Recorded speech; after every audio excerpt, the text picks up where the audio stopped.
So I want to introduce both of our speakers, and we're really lucky today because we have two of the nation's impact on redistricting and what it means for kids. And it truly is a kids issue. This webinar is one in a series we've been doing this fall to flag for children's advocates issues that you may want to address in your agenda in 2021, either as a primary issue or as one where you're weighing in with other partners. And this particular webinar is about redistricting, which will be happening in 2021 and 2022, and which has huge implications for children and policy benefiting kids. So our first speaker is Kathy Duvall. She's the founder of Democracy Ascent Advisors, which is a consulting firm focused on strategic outreach and engagement to create a more functional democracy. She currently serves as the managing consultant for the Fair Representation in Redistricting project at the New Venture Fund, where her focus is to build a collaborative funding space around redistricting issues, strengthen community coalitions, and provide strategic advice to state redistricting efforts. And she'll be talking to us a little bit about funding opportunities at the end. She works closely with the Census Funders Collaborative, which helps her connect the census data issues, which so many of you have worked with, to the upcoming challenges with redistricting. And our second speaker is Jeff Weiss. Jeff is adjunct professor at New York Law School. He's also a senior fellow there. And Jeff is the person who did calculations that went into the Supreme Court brief back in 2016 when the Supreme Court held that states were not required to redistrict solely on adults, which is a lawsuit that they'll be talking about today. He can and will talk to us about the significant implications for kids if certain redistricting formulas are adopted, and talk to us also about how you can do those kinds of calculations, or how we can get people to help you with those calculations to show what the implications in your state would be if your state adopted that. They're going to be going back and forth today between them, so I'm going to be the person sharing my slides so that we don't have to keep interrupting you with that. And I just need to find my slides. Give me 1 second because it is up.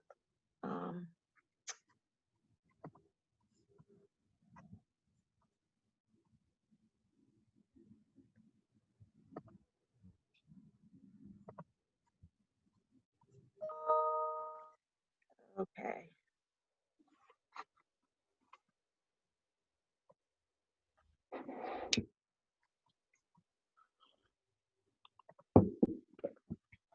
Sorry about this. Apologize for the delay there. Okay. So you should be able to see my slides now. Please let me know if that is not true.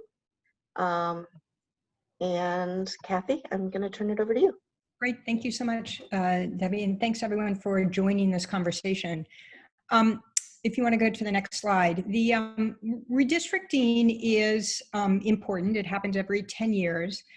Our country is a representative democracy, and really representation then drives it, a whole bunch of things. It drives policies and access to services like building and funding schools and hospitals, access to public health, funding levels for services, etc. It affects resources that go to communities, and it drives overall equity by determining whether or not communities will have an equitable influence at the redistricting, at the ballot box. Recognizing the importance of redistricting to community and equity, foundations have extended the work that they've done on census into supporting work on redistricting. I know some of you are familiar with the census, so I'm trying to connect those dots. While redistricting is often perceived as being hyper-partisan or political, there are basic values and outcomes that fit into many foundations' core philosophies. And like the census, Foundation created a donor collaborative to support the work under an initiative called Fair Representation in Redistricting. Next slide. The Funder Collaborative has 3 goals. The first is to draw maps that represent people in the community. The second is to make the process open and transparent. And the third one is to ensure that traditionally underrepresented communities have a voice in the process. Next slide. We've adopted 3 core strategies. Since redistricting is done on a state-by-state basis, we want to focus on the states and focus on state-based organizations. The second is that we want to use total population, and we'll get into that conversation a little bit later, and good census data when we're drawing lines, so that matters. And then finally, we want to provide tools and technical assistance to groups engaging in the process. Redistricting is a state-by-state process, and Jeff is going to go into a lot more detail about it. But here's, next slide. Here's an overview of how the various states conduct redistricting. Although this chart does simplify some, since the state legislative and congressional redistricts can vary slightly, even within a state. I've sent a chart to Debbie, who can circulate that afterwards along with the PowerPoint. Next slide. This slide represents the priority states for the Fair Representation and Redistricting Collaborative. Why we would like to be able to support work across the country, funds are limited. These states were chosen because they're some of the most gerrymandered. Many states have new reforms that need nurturing as the new processes are being implemented. And most of these states include large and often growing communities of color. And many of the states, particularly the southern states, were previously covered by Section 5 of the Voting Rights Act, which required that the Department of Justice review maps for racial gerrymandering before final approval. And without this pre-clearance, which it lost in 2013, many of these southern states are going to be more susceptible to racial gerrymandering. So we're funding state-based organizations in these states, but then providing a set of tools and technical support to all 50 states. And we can get into a little bit of more of that later on. But in the meantime, let me turn it over to Jeff, who's actually going to sort of walk through the nuts and bolts of redistricting and how it works. Okay, well, good afternoon, everybody. Can we get to the next slide? Okay, I'm going to just discuss some of the legal and procedural things we have to do to give you a better understanding of the redistricting process. The first thing is that you have to know the difference between reapportionment and redistricting. A reapportionment is a very quick, simple process. It is the reallocating or reapportioning of seats in a legislative body among pre-existing political subdivisions, such as states. In plain English, it's the reallocation of 435 congressional districts among the 50 states.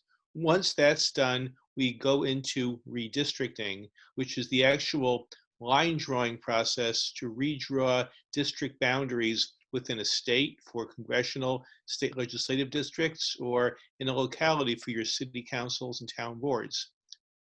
Next slide, please. Okay, so we have to look at to see who draws the lines, and let me just rearrange my screen here. Okay, who draws the lines and when are they drawn? Either state legislatures or other local legislative bodies or commissions, and Kathy showed some of the states that have commissions instead of legislatures drawing the lines, they redraw the district boundaries. Now that the census is behind us, at least the census counting part, new legislative districts must be in place before the next election following the census count. So for Congress, we need to have new congressional lines in place by 2022, meaning that the lines need to be finalized before petitioning or the primary process begins in each of your states. So each state has a different timeline. For state legislatures, also legislative lines need to be drawn by 2022.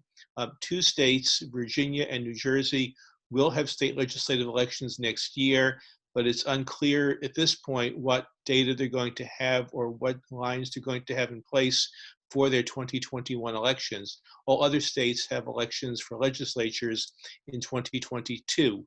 And then for local governments, which are elected on off-year cycles, new lines must be in place for the most part by 2023.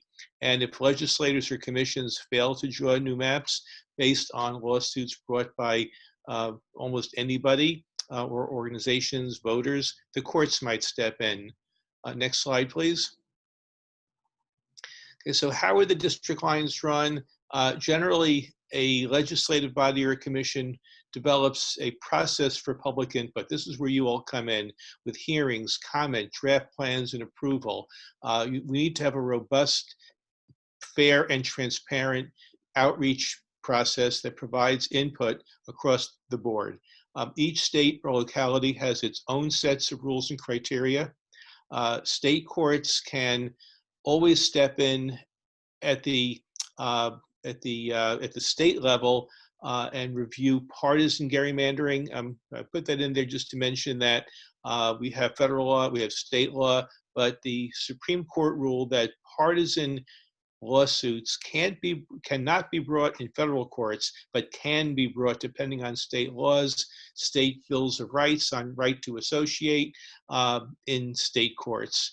We have a few federal laws that apply nationwide. First and most important is the one person, one vote population equality. That means that my vote is equal to your vote, that all districts within Congress, within local bodies, state legislatures must be within a certain deviation or population range to make everyone's districts equal. For Congress, based on Article 1, Section 2 of the Constitution, congressional districts must be held to almost zero deviation, or as you may see in your own states, congressional districts come strikingly close in population to each other, often by a difference of one person. However, the Supreme Court, looking at the 14th Amendment to the Constitution for all other districts, for state legislatures, city councils, town boards, can differ the population differences by up to 10% overall, +5, -5, +7, -3, but within 10%. The second federal law that applies is the Federal Voting Rights Act, that where there is a significant level of racially polarized voting, the Voting Rights Act kicks in and requires that districts be drawn to give minority voters the opportunity to elect their preferred candidates. Then we have the 14th Amendment to the Constitution that also prevents racial gerrymandering, where you cannot go overboard and pack too many minority voters into a single district. Next slide, please. Okay, so how do you all get involved in this process? The first thing you could do now is to learn your state's local laws and rules. Find out who draws the lines. Is it the legislature? Is it an independent commission? Is it an advisory commission? There's no one size fits all. And in many states that were on that map you saw, you have political commissions that report to the legislature that has the final say. So, figure out what the lay of the land is in your state and know when the lines are drawn and the deadlines. You have to look at when does the process start, and I'll get into some of the starting times in a few minutes, but the bottom line is that the new lines have to be in place before your next election cycle's petitioning or primary process starts. What else can you do now? You can start talking to people about redistricting and promote educational forums, just like what we're doing today in events, to explain the process to the public. You want to start contacting your decision makers, the legislators, the commissioners, the staff members. Make sure they're aware you're out there, you're interested, that they stay in touch. And that overall, stay on top of the process, testify, write letters, get your voices heard, write op-eds, talk to the press about this thing. In the same way that we all promoted a fair and accurate census for 2 years prior to the census counting process, you want to make sure that people are aware of redistricting. It's not any longer the back room, smoke-filled room operation that had been for decades. People are aware of this and need to stay aware of it. Next slide, please. Okay, so we're looking at the deadlines now. December 31st, just about a month and a half away, the Commerce Department is required to send the state population totals from the 2020 census and the congressional district allocations to the president. Now, there's a federal formula enacted about 80 years ago that allocates each seat to a state based on the state population and fractions. After you give each state one district, that's the first 50, districts 51 to 435 are allocated based on a mathematical formula that's in statute. By January 10th of next year, the president is required under statute to send the state population totals to the House of Representatives.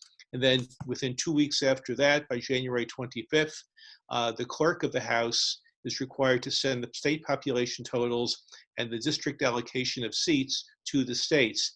But 2020 has been a different year. Will the president try to adjust the data? The Supreme Court is going to hear a case on November 30th, appealing a federal court decision from New York that threw out the president's July policy memo that said that the state population counts for reapportionment will be based on excluding or subtracting undocumented immigrants, or as the president puts it, illegal aliens from the count. That will certainly depress the count and deprive representation to a number of states with high immigrant populations. Will the data be late? You're looking here at December 31st as a statutory deadline, but we're already hearing that the Census Bureau may be up to a week late into January, even getting the data to the White House to get to the House of Representatives. And then once the data gets to the House, if we think that the census has been compromised, if it's inadequate, incomplete, or whether there are other questions, will the House accept the data or challenge it? And then what happens? We haven't ever been presented with these kinds of situations before. Next slide. Okay, the next step goes to the states. And under current law now, by April 1st of next year, the Census Bureau sends detailed data, block data to the states by race, age, ethnicity, and household numbers. And be sure to remember, it includes the data by age, because that's where you'll know how many people are under or over 18. Then states can actually begin the line drawing process.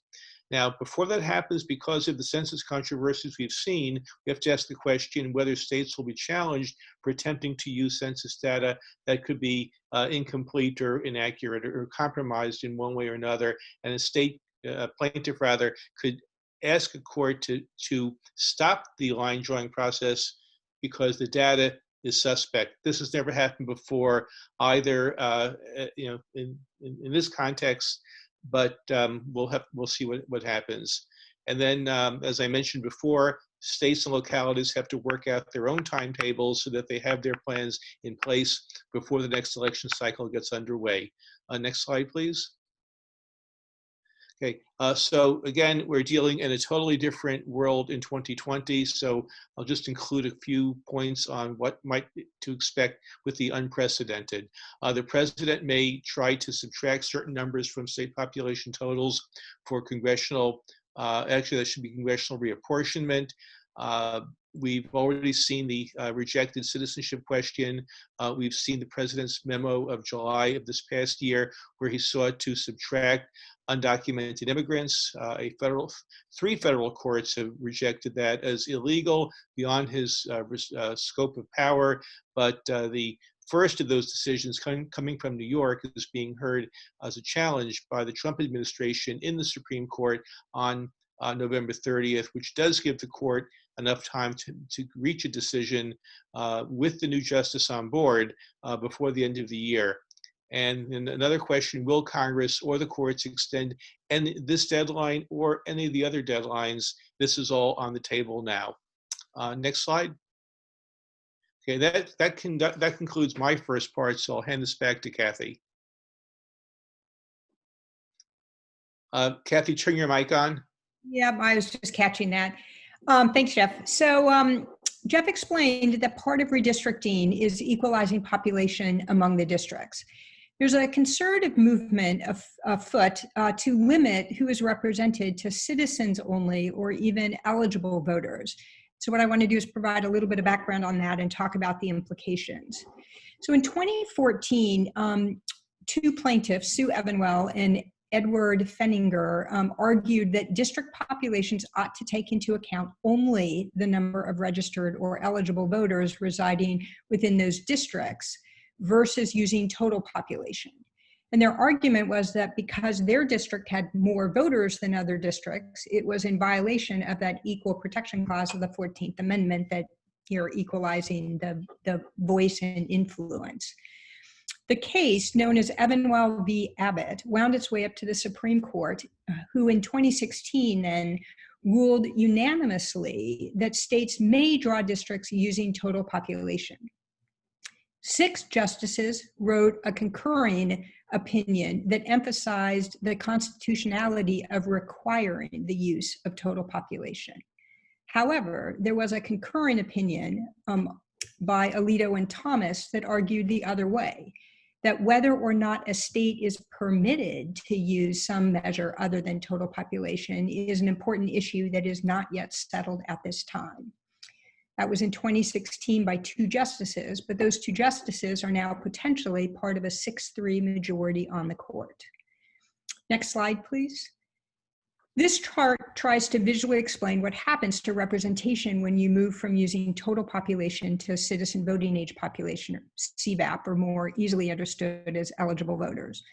On the top, you can see how districts, despite the differences in citizens, non-citizens, or kids, are equal based on population. The bottom half of that, you can see how those districts can become extremely skewed if you equalize based on eligible voters. What is clear is what it means in terms of representation of kids. Next slide, please. This slide was created by the No on Amendment 3 campaign in Missouri. In Missouri, the legislature there referred a measure to the ballot that, among other things, created the possibility of using CVAP to equalize legislative districts. And the folks in Missouri did an analysis of, well, who all is kids in our community and what will it mean in terms of representation? And you can see here how limiting representation to kids, limiting representation to eligible voters impacts kids overall, and then how that impact increases with different BIPOC communities.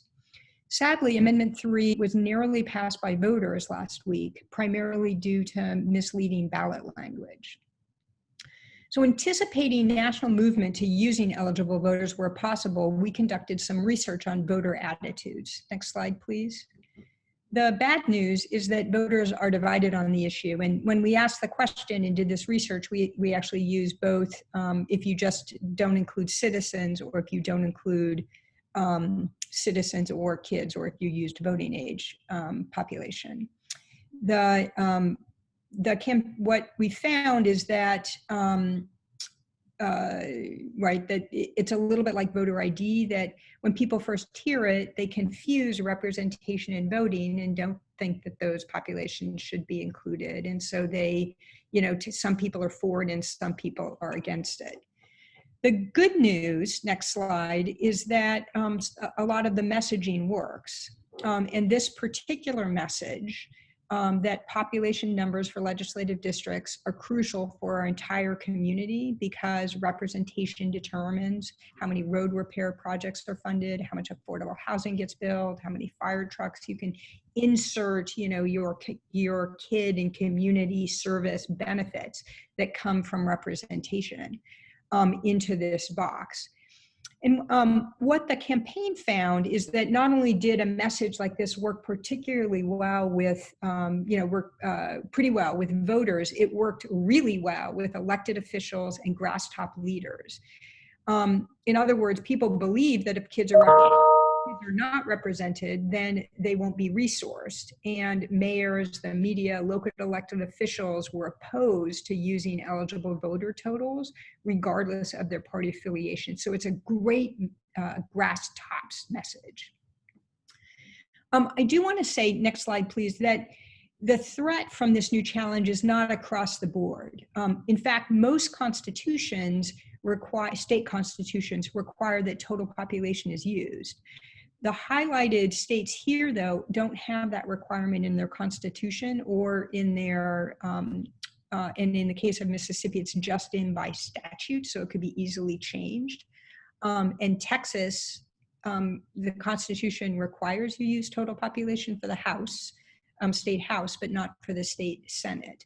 But these states are the states that are most vulnerable to opening this up for being used in this upcoming redistricting cycle. And so it's in these states that we feel your voice, right, in this conversation will be most helpful, because elevating the fact that kids are going to get cut out from representation and thus all of the resources and benefits that come from representation is going to be crucial. So I think it's back to Jeff now. Okay, so we go to the next slide so I can pick up from there. Okay, I will talk a little bit about redistricting and children from where we've actually seen some analysis. The first point comes from one of the Evanwell amicus briefs that was included in a submission by 21 state governments and other organizations. And my base is from New York and did some research with colleagues. And we discovered, looking at the census data, that within the city of New York, and New York City has 5 different counties, that one of those counties in Brooklyn, one state Senate district, had a much larger proportion of children, or about 30% of its population, than a neighboring Manhattan Senate district across the East River, which only had 9% of its total population being 18 or under. The Brooklyn district we found that was much more residential and home to a number of religious communities that often have many children. So the point here is that if you redistrict based on people 18 and over only, on adults, then you are depriving the county, the jurisdiction of legitimate voting power, because the elected officials will have much less sensitivity to children's concerns when they don't see their numbers reflected in the districts they represent. Similarly, in the same Supreme Court filing, we found that in Alaska, that rural districts often have substantially higher percentages of children than most of the urban districts, that the population in 2 rural state house districts had about 37% children compared with less than 20% children in several urban districts, because the native Alaskan communities living in the rural districts often have large families, similar to what we saw in Brooklyn, New York, and experience an exodus of voting age adults moving to cities once they reach adulthood. Next slide. And then the amicus brief also reported that in California, overall, immigrant populations are much more concentrated in certain parts of the state, such as in Los Angeles and the Central Valley, and the number of US citizens can be as much as 40% higher in some districts than in others. Next slide. Now, the Center for American Progress, or CAP, came out with a study a year or so ago that looked at not the representation part of children under 18 people and over 18 in the line drawing process, but they looked at the kinds of public policies that legislatures consider and enact based on children, factors involving children. So we see here that in North Carolina, voters supported expanding pre-K, expanding Medicaid, and raising teacher pay, but the heavily gerrymandered legislature has continually pared back or opposed such policies. In Michigan, Democratic Governor Gretchen Whitmer proposed a budget that would have added $84 million for preschool for 4-year-olds from low and middle income families, but the legislature there, heavily Republican, increased funding by only $5 million, less than 6% of the governor's request. In Pennsylvania, we had a heavily gerrymandered legislature oppose calls to provide greater services for children for pre-K and child care funding. And the legislature also limited the Democratic Governor Tom Wolf's efforts to address disparities between Pennsylvania's high-income and low-income school districts. Wisconsin Republican leaders continue to ignore calls to strengthen state programs targeting children. Democratic Governor Tony Evers proposed fully funding kindergarten for 4-year-olds and expanding access for some 3-year-olds, but the legislature rejected the proposal. Before I go on to the next slide, I'll mention, how do you determine the number of children in the district? Well, the first thing you can do is to go to your state's legislative or commission website, or go to your state demographer or to your state legislator, and ask to see the state population breakdowns for your legislative districts, because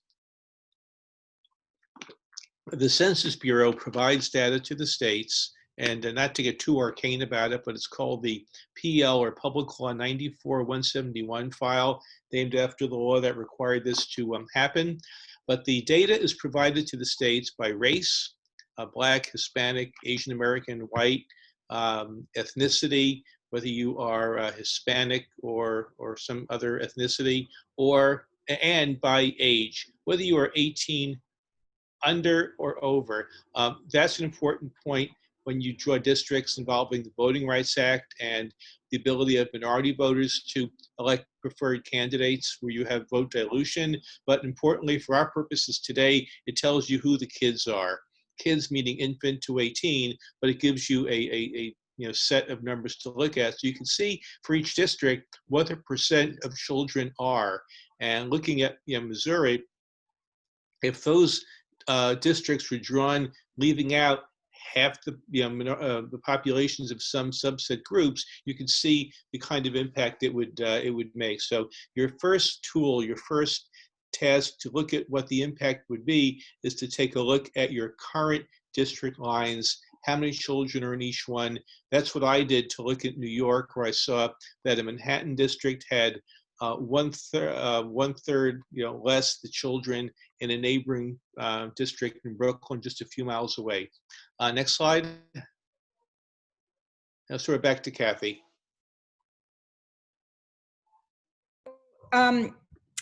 So did I unmute myself now?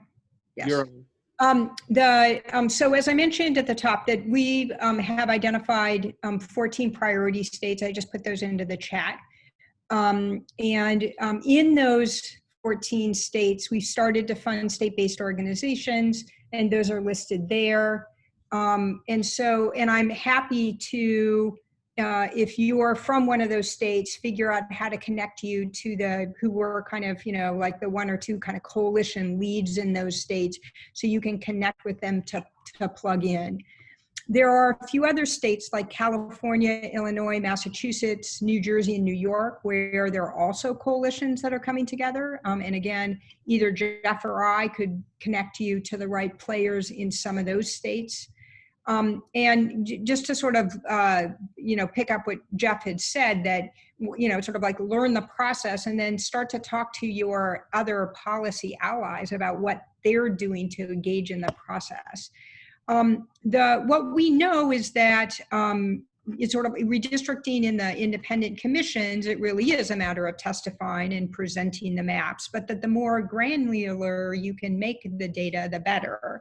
And so to help with some of that, we're creating a national redistricting data hub so that people can do two things. The first is people can map their communities, right? Which is sort of like, what's a community that should be kept whole if you are drawing a congressional or a state legislative or even a local line.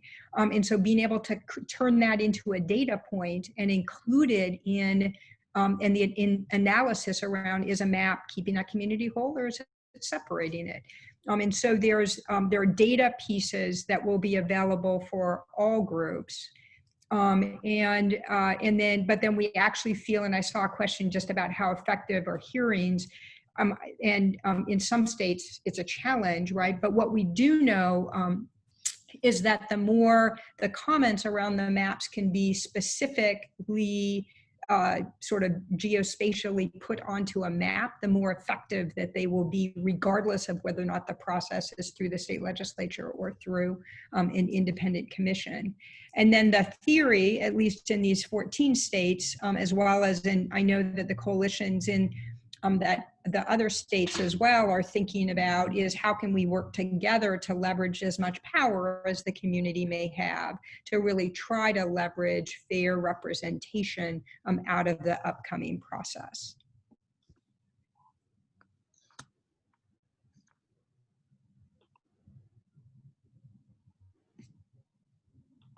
Jeff, on the next steps, do you have anything else you want to add? There's one question here about hearings not being effective as they could be. But everyone should understand that many state constitutions or enabling statutes require that hearings be held, and that's often the building block of the legislative history and material that goes into court challenges, that the courts will look at hearing records, so that if you don't speak out at a hearing, you might lose the opportunity to have that voice heard later when it most counts. And often legislators will use hearing testimony as part of their floor debate talking points. But I'll add 2 points to that. One, we don't know yet what the state of play will be in terms of live hearings or how we could actually person to person see each other at this point. A number of legislatures may have to resort to Zoom or online electronic means to conduct the process. We're not at that point yet, but it's a distinct possibility. So we have to learn how to be creative in using technology and the internet to also get the point across. Today's webinar is a great example of how to educate people and discuss redistricting. You want to do these kinds of events with the public and with legislators involved.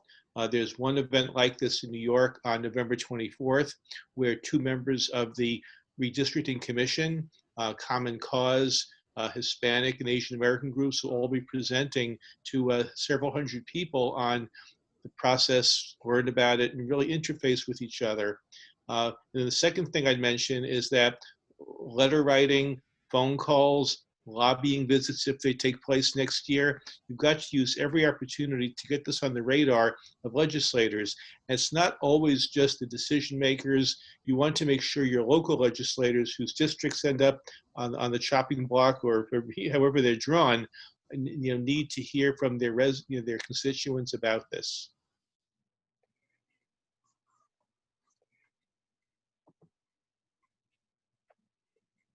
That's my contact information if you'd like to contact me. Hopefully a simple enough email address, so write it down. Thank you. So Kathy, is that the last slide or do we have one for you also? There should be for me. We should have combined them. Okay. Mine has the offices that my daughter added to my PowerPoint when we were both home and she was not in school yesterday. So I'm going to ask a couple of questions and then we'll go into the Q&A and talk about others. But my first question for both of you is a really pragmatic one.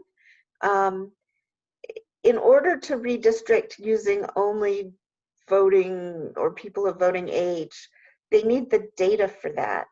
Is that something that the administration can shortchange by not producing the CVAP, the Citizens of Voting Age Population File, or are there other ways that states can put that data together if they want to move in that direction? So right now, the Census Bureau will deliver to the states what's on the websites already for the current lines, which is the population data by race, age, and ethnicity. And that's broken down for every legislative district in the country, both congressional and state legislative, and available mostly through your states.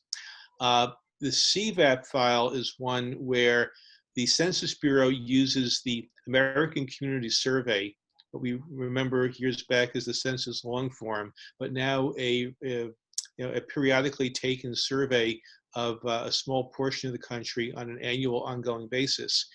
That data asks other questions such as whether you are a citizen or not, but that data is not aggregated at the block level. A block is akin to your election precinct in size, but to block group areas, they're much larger and unusable for redistricting purposes. What the Trump administration is planning to do is to release next year, at the same time the PL 94-171 data comes out, a companion file that shows at the same geographic level your citizen voting age populations. And that's the file that you don't want to use to draw districts that are based on 18 and over and citizen estimates of citizen in that file. There's every expectation to hope that the Biden administration can simply reverse that policy. It doesn't take a federal law. It doesn't take an executive order.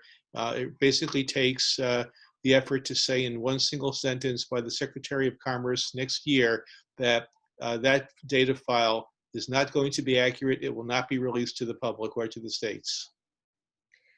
And if they do that, well, let me back up a little. It's my understanding that states have laws about what data can be used in redistricting, and that every state's a little different, right? Yeah, every state is different. Some state constitutions will state that the official federal decennial census data shall be the basis, used for drawing these lines.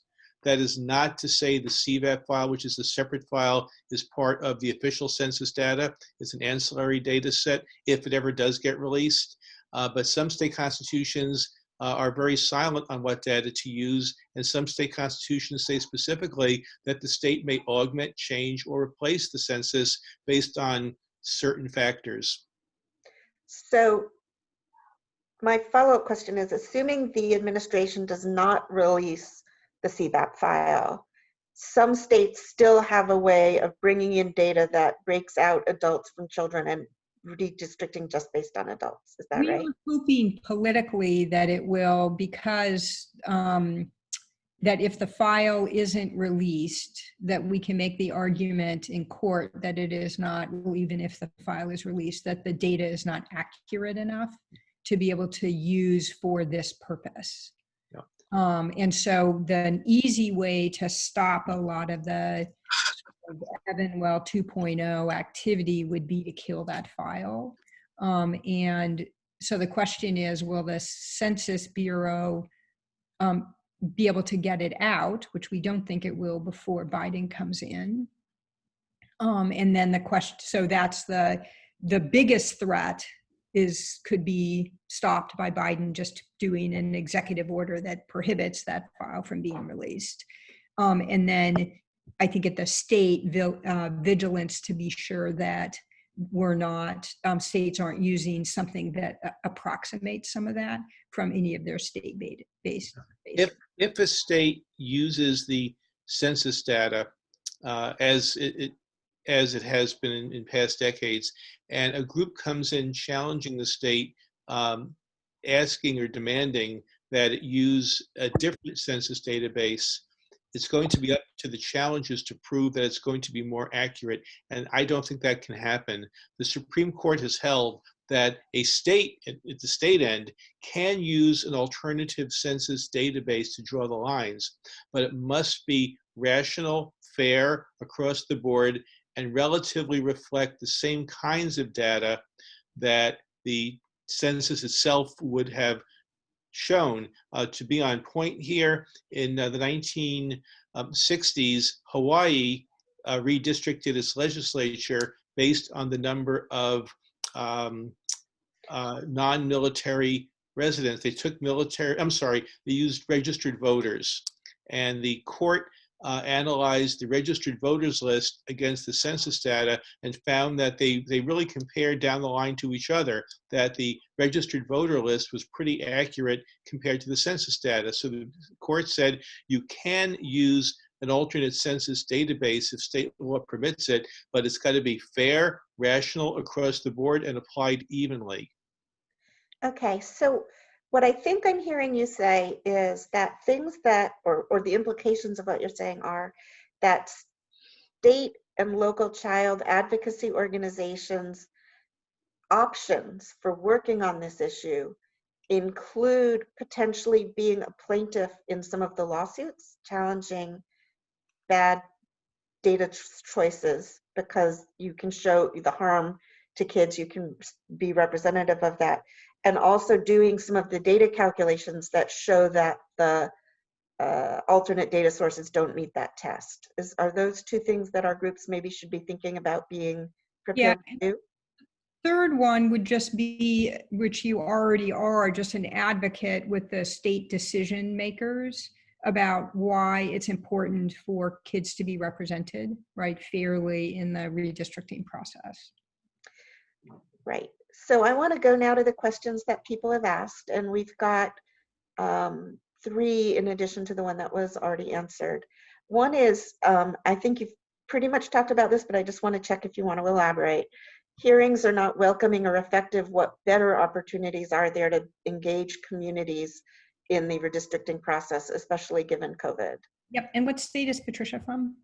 I'm not sure. Patricia, if you could pop that in the chat box, that would be great. And I apologize. I meant to ask everybody to put your state in your questions, because it actually really does make a big difference in this particular So case. in California has an independent redistricting committee. And in fact, in that case, the hearings are hugely important because they're required to take this input. Again, the most important way to provide that input is to provide it based on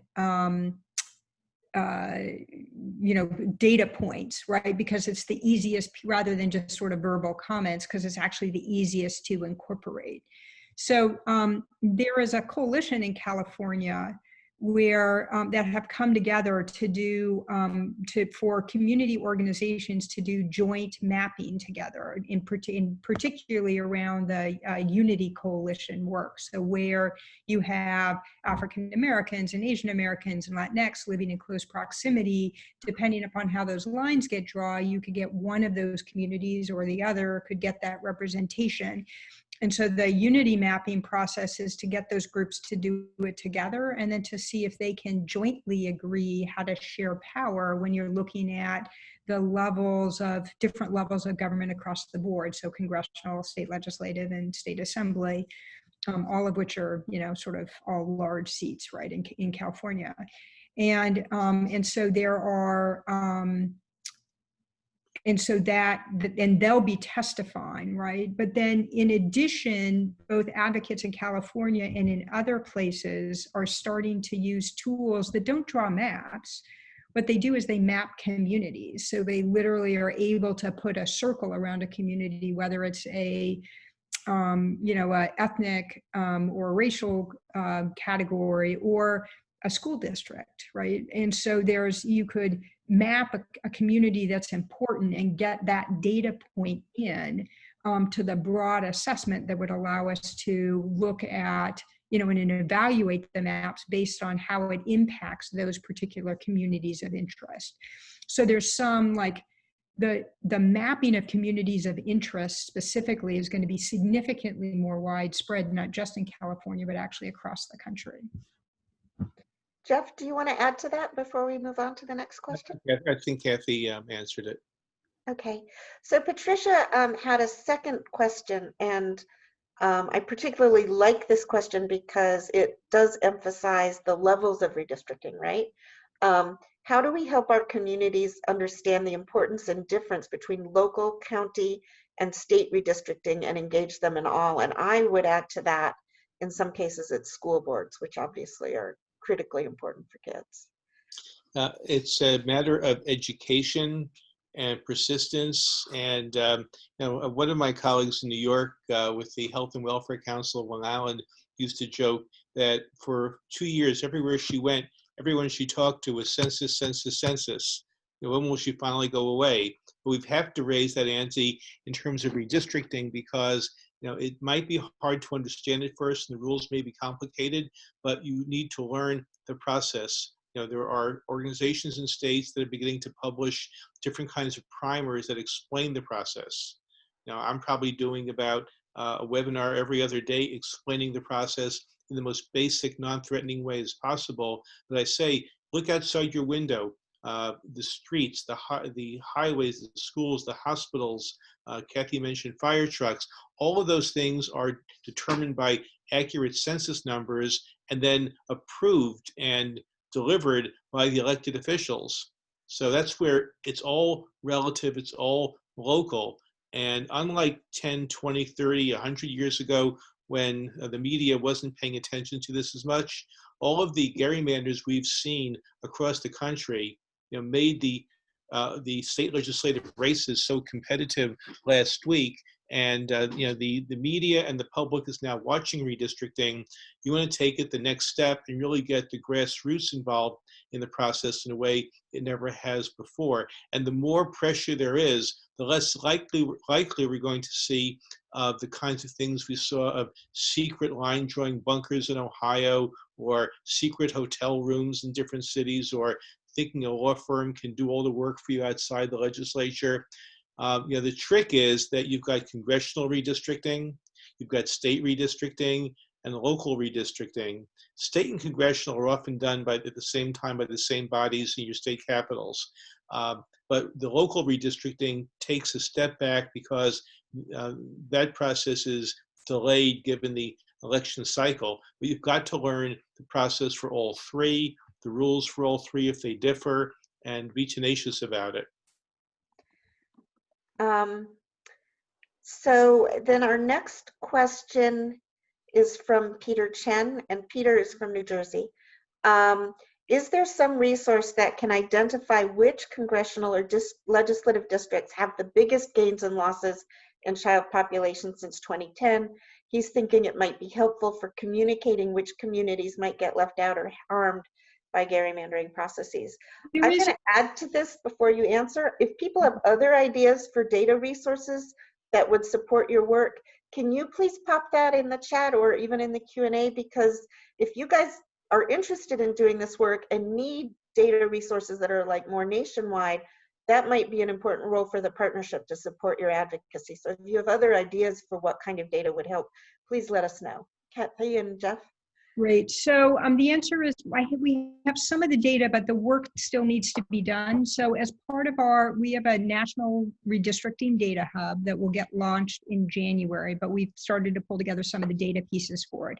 And so it will provide the basic redistricting data necessary for every state across the country. As part of that, we've already done projections for every state by census block. And so somebody would just need to pay somebody to take those census blocks projections and, put them into the current redistricting state legislative and congressional lines. And you would then, be able to rank them by where the biggest, child pieces are. So part of the data is there, but the work's not actually done yet. But it wouldn't take that much, right? Somebody could do that relatively easily, and it would not be that expensive. Yeah, I would also suggest that you take a look at your school districts, especially for the kindergarten grades, the lower grades. See where you've had the greatest growth in school attendance. We use the example of a school district that had no anticipation of so many kindergartners starting 1 September because the census data didn't show the child population.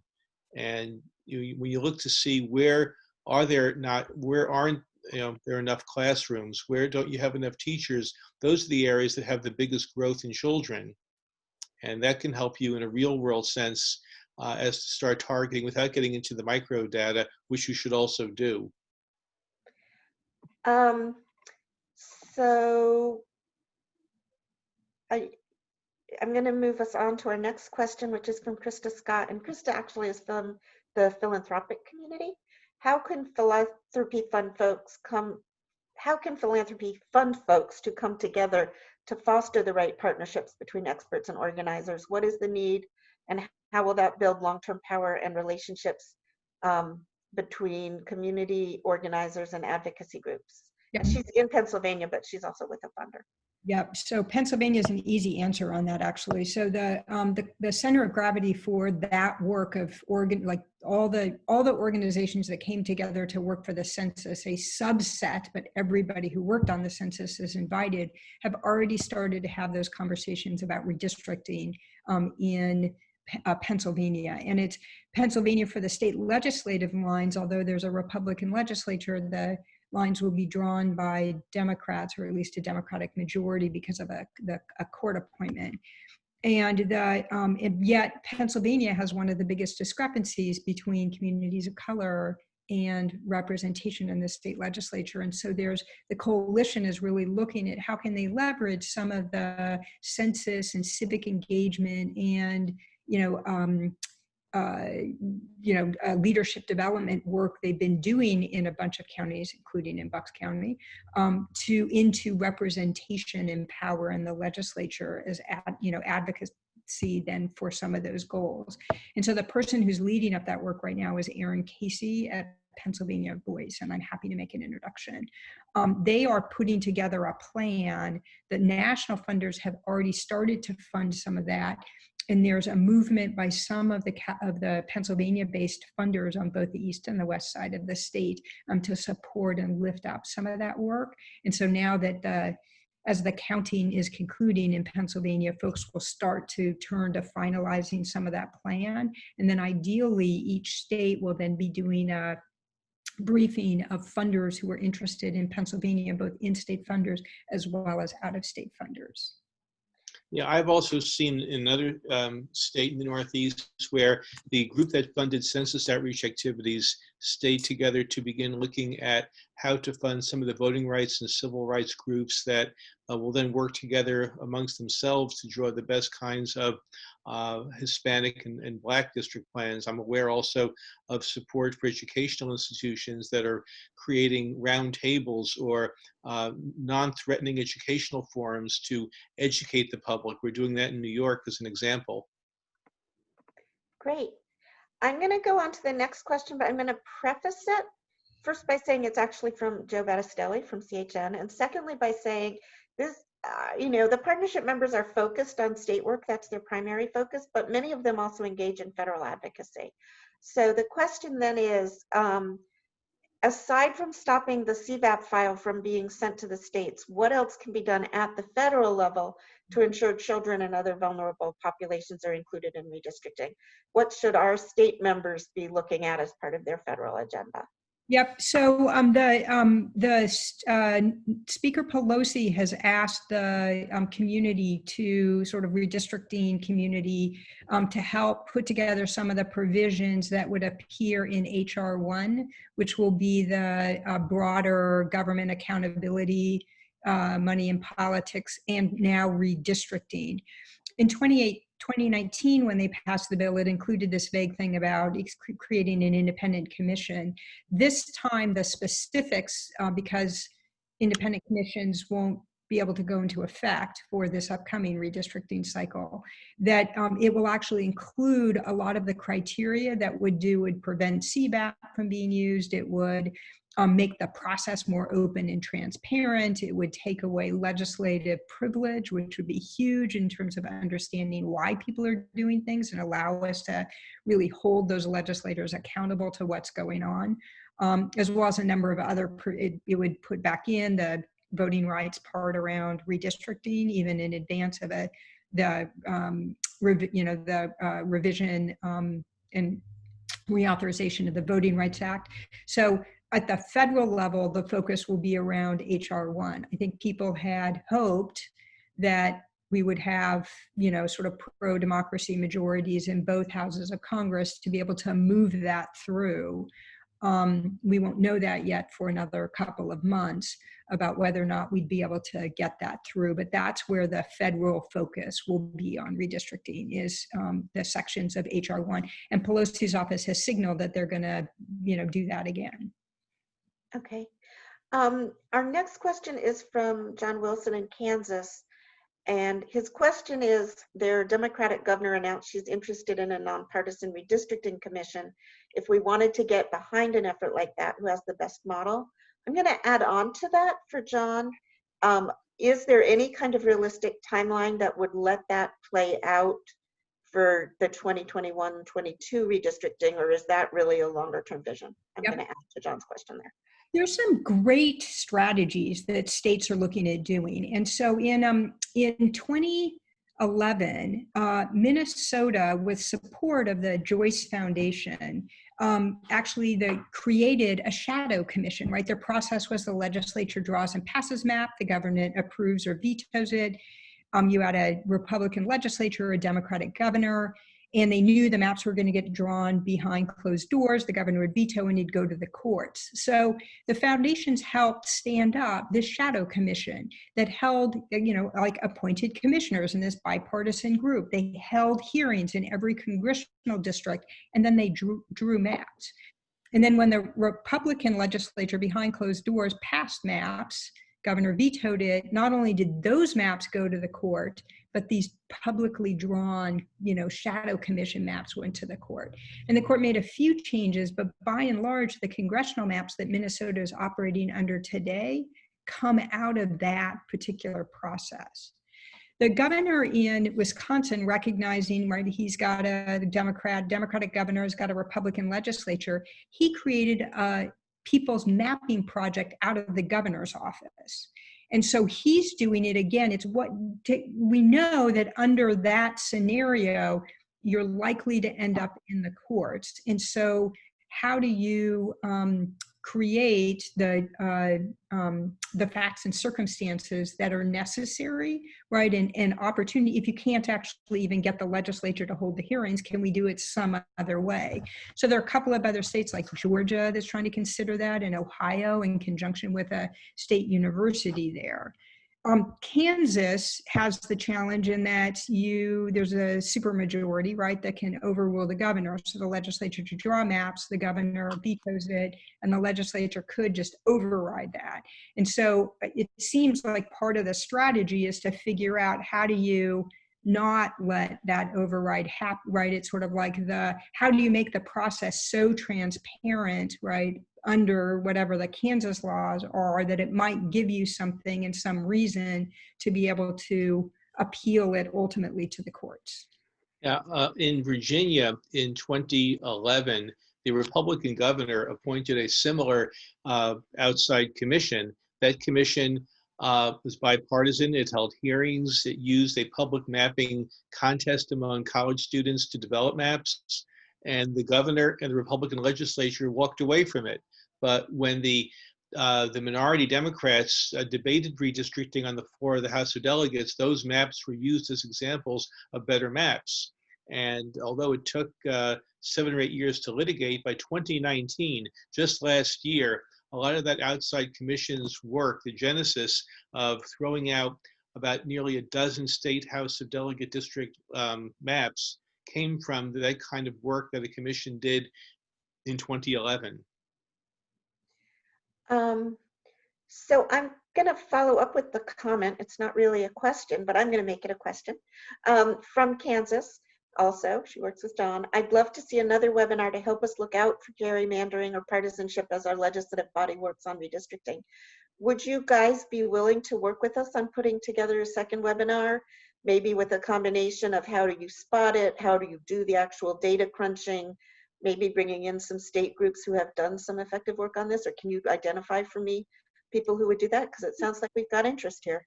Yeah, we can definitely identify. As part of the national collaborative, we're really trying to figure out how to create like not quite the speakers bureau, but how do we provide some of this technical assistance to organizations like that. In the short run, Jeff and I are doing a bunch of it, and frankly, so are a lot of other people. And so I think part of the question for Kansas would actually be, we should also like bring in some of these other states that are starting to think this through about what's their strategy to do it. And then there is the very technical aspect of the actual drawing maps. Now, the census model we used for the last 2 years, bringing people together through the census counts effort, set the model for continuing these efforts through redistricting. So there's a lot of work to be done. I'd be glad to help. That would be great. We're over time. We do seem to have one more question. Lindsay would like to stay informed. Lindsay is actually not a partnership member. She's a national partner of ours with the Community Action Program. Okay. So Lindsay, I'll connect you with Kathy, probably is the right person to get you connected. So I think with that, I'm going to give Kathy and Jeff a chance to say any final words, and ask everybody on the call, please email me if you think your organization is going to, or actually I'm going to ask you to email intern@, and let Caleb tabulate it. Email intern@foramericachildren.org let them know if you are considering adding this to your agenda, and what national data or other resources would support you if you do that work. That will help us think about how to move forward, not just with webinars, but with commissioning data, with how much time and energy at the national level to put into it, with what a proposal would look like, all of that. So if you think you might want to do this work, not necessarily a commitment, email intern@foramericas.children.org and tell us what you're thinking about doing and what support you'd like. And with that, Kathy and Jeff, do you have any final words? I'd just like to thank everyone for spending an hour with us. And, you know, it's a hugely important issue. Thank you for all the work that you did on the census. And we need you to engage in redistricting too, to make our country the best it can be. I'll just add to that, that we just spent 3 years ramping up to take the census. That's now behind us until we see what the data looks like. But we have about 2.5 years ahead of us on redistricting. And plus, who knows how long court challenges can go.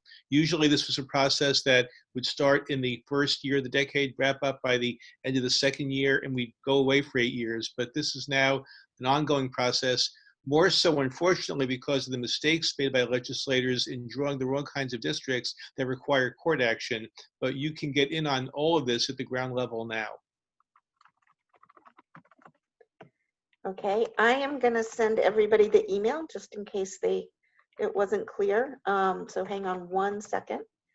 But otherwise, I think we're done. I want to thank both Kathy and Jeff so much for sharing your knowledge and expertise and for making it so really clear why this is a kids issue.